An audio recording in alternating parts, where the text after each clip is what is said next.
Welcome to Monday Motivations, 52 weeks to a more purposeful you. And I really should say, welcome to the party with Kyle Thompson and myself. We've already been having a blast. I wish we were recording when we first got on, but everybody, welcome Kyle. So we're going to be talking about happiness and we're in week 29. So welcome to the show. Thanks, Corry. Thank you so much. I'm so delighted to be here. Awesome. Well, we're going to have a ton of fun. And for those of you who don't know Kyle yet, Kyle Thompson is a speaker, personal coach, and corporate turnaround artist.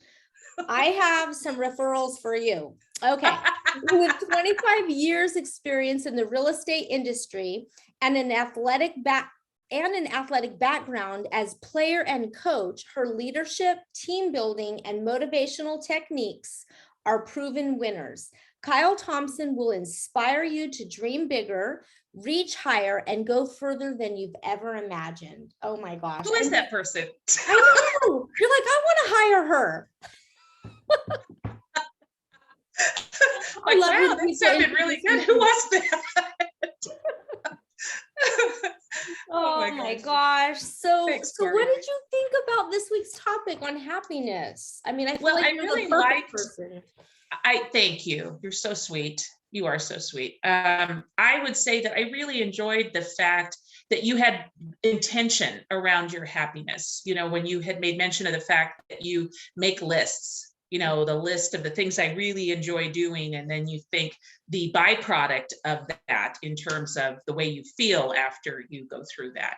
Mm-hmm. I have always been of the notion that happiness is somewhat, how have I always incorporated it? Happiness is a choice, but joy is a state of mind.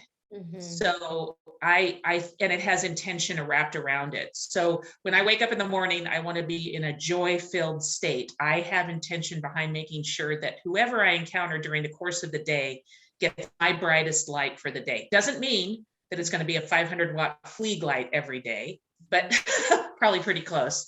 But I think for people who say, you know, I'm not naturally inclined that way, I think the fact that you put intention behind it means when people tell you, Corry, what are you so happy for? Or, Kyle, why are you so happy? I think, well, what's the alternative? I mean, yeah, exactly. Why not? Why not? Right. So I'm a big believer that by doing so, it's infectious and has a tendency to kind of emanate and vibrate on a level of which the likes of which we could never, ever stop. And I love the idea of that you just started something simply by smiling at somebody, doing something that made somebody happy, versus the alternative, which is it feels like a cesspool, right? And it just kind of sits there and migrates inside of your heart, inside of your soul. You carry it.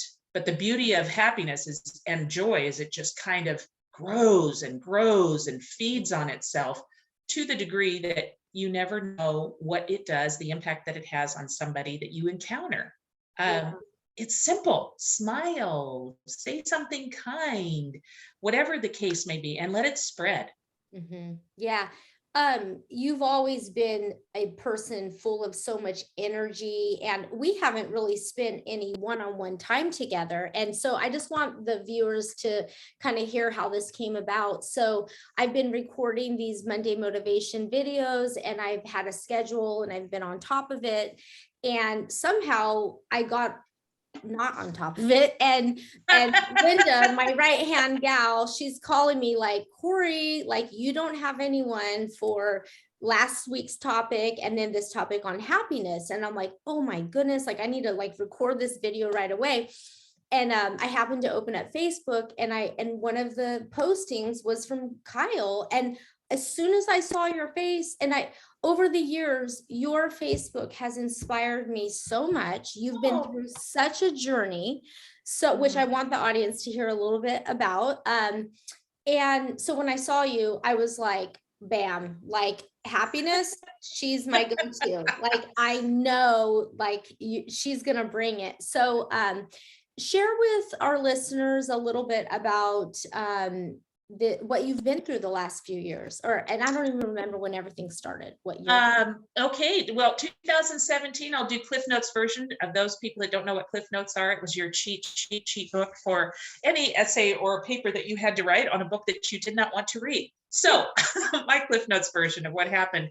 2017, I sustained a meniscus knee injury dancing because I love to dance, and decided that as a result of that surgery that I was going to dedicate 2018 to my health. I subsequently set up an appointment, went to my primary doctor, checked in. Primary doctor looked at me and said, okay, so when was your last physical? And I said, my daughter's 25 years old, so 25 years ago. And he said, okay, so we'll have a full workup. My blood pressure was 200 over something. It was just sky high. Everything was bad. All my blood work was bad. I was 80 pounds heavier than I am today. Was not in a good place, high stress, all that goes with that. So I went ahead and went to the OBGYN. She did some tests, didn't like what she saw, called me August 3rd, 2018 and said, Kyle, you have uterine cancer. And I said, giddy up. And she said, I beg your pardon. And she said, I don't think I've ever heard that response. And I said, well, you will have never heard from someone the likes of me. So full hysterectomy, chemo, radiation, recovery, all that goes into that on the backside of it. And probably, as I made mention to Corry before we started recording, I would consider it past the blessing of my daughter, second greatest blessing in my life. Changed everything dramatically and clearly was something that needed to be done. When I asked my surgeon at the end, what do I need to do to live in this world of mission remission, as I call it? She said, well, I give people I tell them, Kyle, they all go back to doing, the way they were. And I go, oh, you don't know me. So You don't know me. I'll tell you who I am. Who I am. Give me the list. It's going down. Bring that. Do we have gun holsters? Let's go out in the parking lot. We got this. So she said, and independent of her, by the way, all of my team of doctors said the same thing. You need to do the following. And they said, eliminate negative people, stress, and sugar. And the one thing that came to me, Corry, was I had control of every single one of those things, but independent of one another, the very first thing that they said was eliminate negative people. And I thought to myself, I got this. I got this because I can do that. And my life subsequently changed. It required purging a lot of the people in my life that were hangers on or were energy vampires or people that take advantage of the fact that you're providing or bringing all of that, not only energy, but happiness and joy. And they make the other side of that a way of life to the degree that it's almost sucks you dry. And I was probably at that point prior to surgery, recovery, and all of that, that was the remnant of what was left from having been chewed up and spit out by people that I was not cognizant of and not taking care of, as you did with intention, the list of things that were bringing me happiness. Wow. And subsequently, with those things that also are a byproduct, bring the byproduct of happiness, right? So tough call, but important enough that you realize you do get a greater and more blissful, joyful, happier existence in life for you. Wow. Oh my gosh. I just want to pause real quick. So eliminate negative people, which probably cause stress, which also probably causes us to turn to self-medicate with sugar and whatever food and drinks have it. Okay, so wow. I mean, people watching, I just know they're going to be like thinking of particular people in their lives that we know are negative. And you and I started talking right before we started the recording about like the whole, like, like we know. And something that I say in my trainings and coaching, and I say it to myself all the time, what we tolerate, we encourage. So it's like, what was it like for you to like when your doctor said that eliminate negative people from your life, did you know right off the bat, was it 2 people, 5 relative, work bestie? I mean, like, did you know, or did you like kind of know and then you started noticing straggler negative people? Like, what was that like? Well, I was a manager, so there was a layer of platoons of people, that just, as I used to say when they would come into my office, listen, you leave, it's your circus and your monkeys, take them with you out the door. Yeah. That was important and essential in order for me to work at optimum. But I also think it's important that people recognize your day to day, whether it be in a work environment, has to be at your optimum. And as you had made mention, I think we, just like you said, what you tell people, I think we teach people how to treat us. Yeah. So if you're not putting that out there as it relates to the boundaries, people will take advantage of it. And when you are a person who exudes either energy or happiness or joy, which is my intention every single day. Yeah. And also that leadership, and when I say the word leadership, it can mean a lot of things, but yes, like you're a person who's going to be an activator, an initiator, a go-getter, and that personality style and that energy can draw unhealthy support. Absolutely.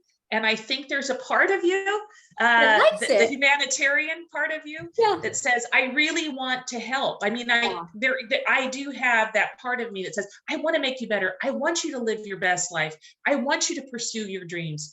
And I was listening to Mike Rowe the other day, and I loved it because he was talking about passion, because that's probably one of the things when I describe myself, that I would say I'm a very passionate person about virtually everything. Yeah, but he said, don't pursue your passion, but bring it with you in everything you do. And I thought to myself, that makes so much more sense when people say, I'm not satisfied in my job, I'm not satisfied in a relationship, I'm not blah, blah, blah, blah, blah, blah, blah.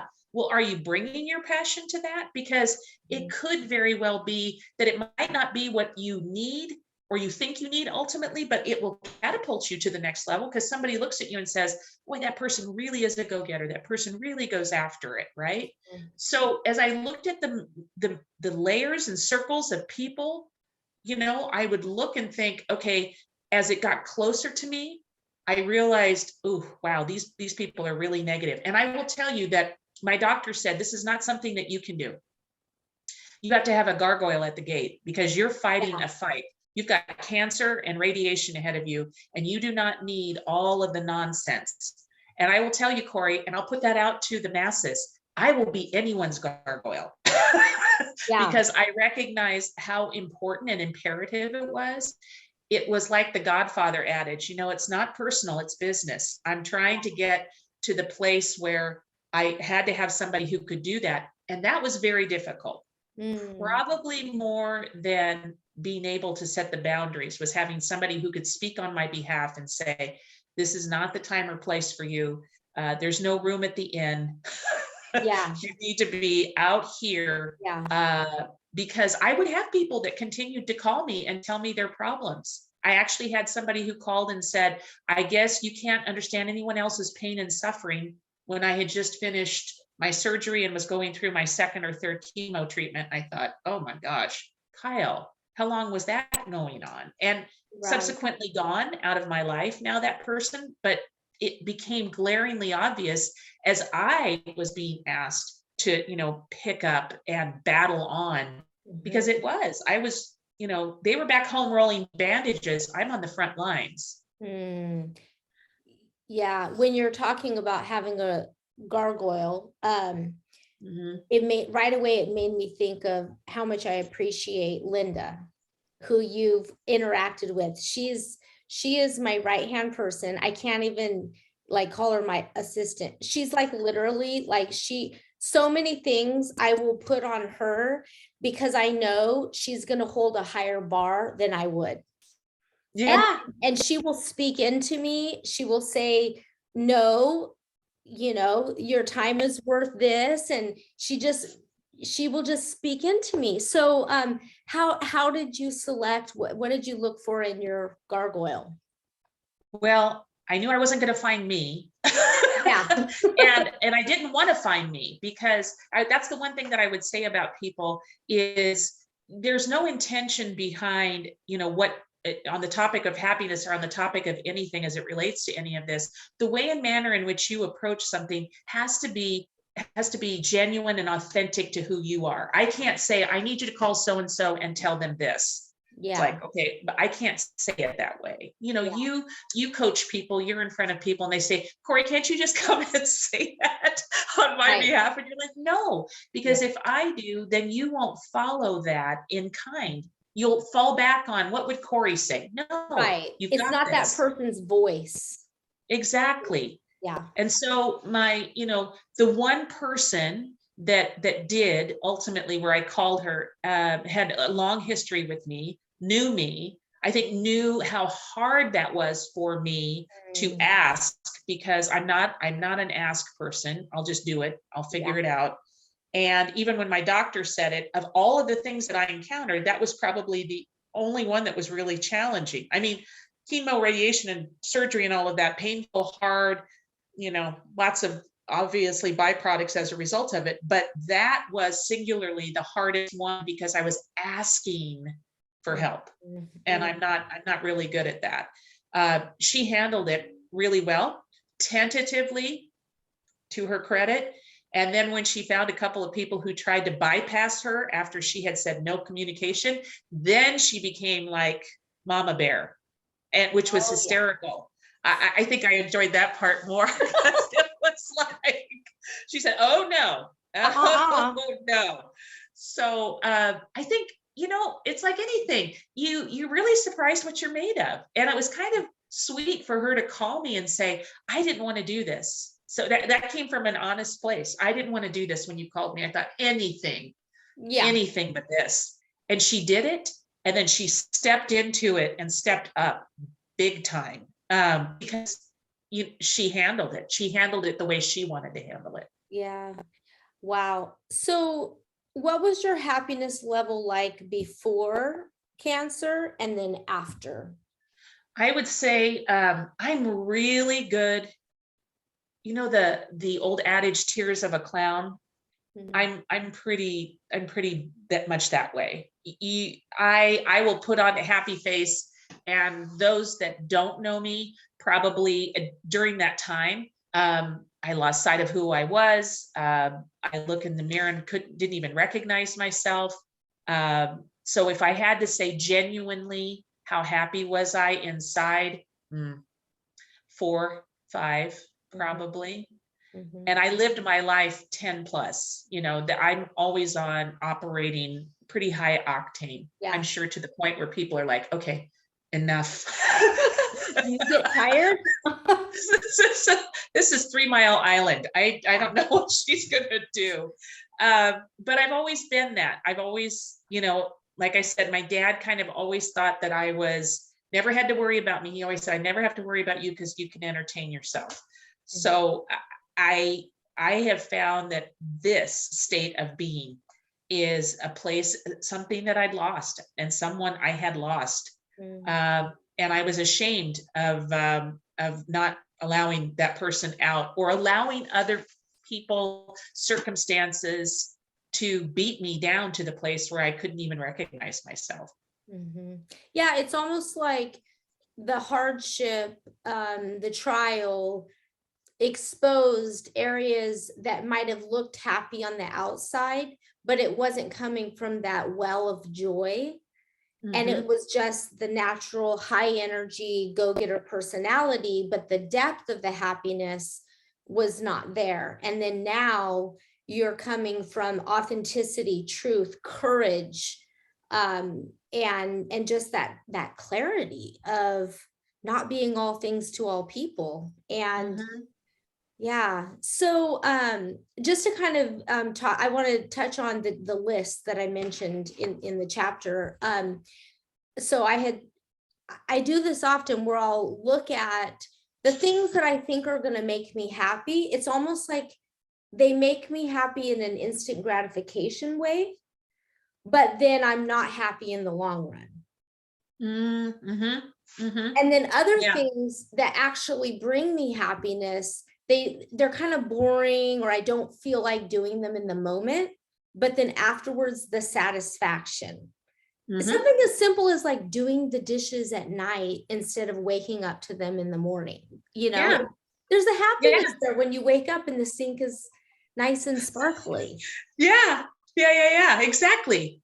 But that's the simplicity. Yeah. So that is pure, right? It hasn't been tainted by what somebody else's has predetermined what it should look like. Mhm. People will say, well, I'd be happier if I had a bigger house, or if Yes. I owned and blah, blah, blah. And it's like, oh, no, no, no. If No, you're you not happy won't. here, it's Yeah. it's not happening. It's like, looking at something where you just think, like the other day I was watching somebody and little boy was playing with this dog, and I thought, oh my gosh, I could just feel it just radiating all of this happiness and joy. And two little boys were out throwing a baseball to one another, and I was just like, oh, this is the sweetest. It's things like that, but you have to be locked and loaded and in that moment. Like they always say, I know that that's an overused phrase, but being present, the Mm. reason they call it present is because it's a gift. Yeah, it's a you present. Yeah. you have an opportunity to open that gift and cherish that gift at that moment, because it's fleeting. It's right by you. Yeah, And if you're not present, you missed it. Or you were thinking absolutely. about something else or And it's never enough. whatever. I think actually, oh no, it was a different week on appreciation. There's a quote. I would rather appreciate things I cannot have than to have things I cannot appreciate. Amen. So, Amen. in closing, what advice do you give to yourself and others? I'm sure there's lots of things, but just one nugget on the topic of Um, I think my whole thing has always been that I love the fact that happiness and joy doesn't take much. That it is in fact a conscious choice. I used to tell my daughter when she would come home and she would have, frustrating days with girls, because you know how girls can be. And I would say, if I could tell you that you could be happy 100% of the time, and I'm going to give you advice about that, would you do it? And she looked at me like, what? And I said, yeah, would you do it? And she said, yes. I said, go make somebody else happy, make someone smile, and celebrate someone else. And it immediately feeds your soul down to the very deepest level. I was thinking when you were talking about quotes, there was an Edith Wharton quote that I wrote down for you today, that it said, there are two ways of spreading light. Light for me is joy and happiness, right? You be the candle or the mirror that reflects it. Oh, and I think candidly, that's what I tell people all the time. Are you the candle? Are you the water? Are you the wind? Whatever you are. yeah. But you know what? It's instantaneous. And as we made mention before we got on here, people will tell you, what are you so happy about? And I'm like, what are you so angry about or upset Yeah. about? And what's the alternative? This emanates and builds upon itself. And it's like tenfold. And you could change the course of someone's day. To get a text from someone, and I know you have, that says, you have no idea what you said to me changed my day, my life, whatever. Boy, at the end of the day, at the end of my life, if that's what I have on my tombstone, I'll be a very happy girl. I'll feel like I did my work and then some. And that's what I intend to do moving forward. Yep.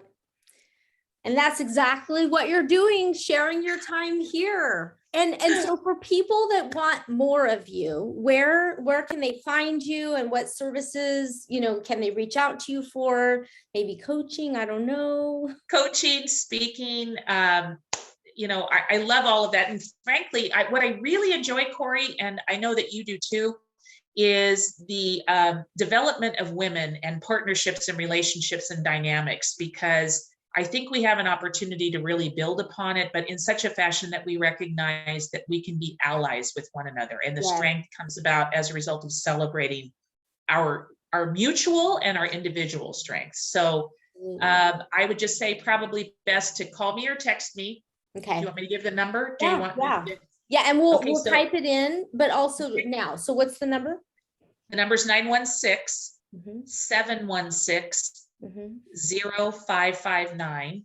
Okay. 916-716-0559, or they can email me at KT, my initials, the number 4, and then Gusto, GUSTO at gmail.com. Ooh, all Yeah, right.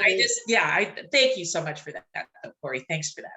Thank you for spreading your positivity, your love, your light, your energy, your happiness, your joy. I know I'm Oh. excited. You've brought me joy and happiness today. So, everyone, thank you for listening. And let's see, next week we will be talking about something good. Hold on. Oh, self-image. Oh, love it. Oh, yeah. Love it. That's going to help fuel happiness, a positive self-image. So There we thank go. you, everyone. See you next week. Thanks,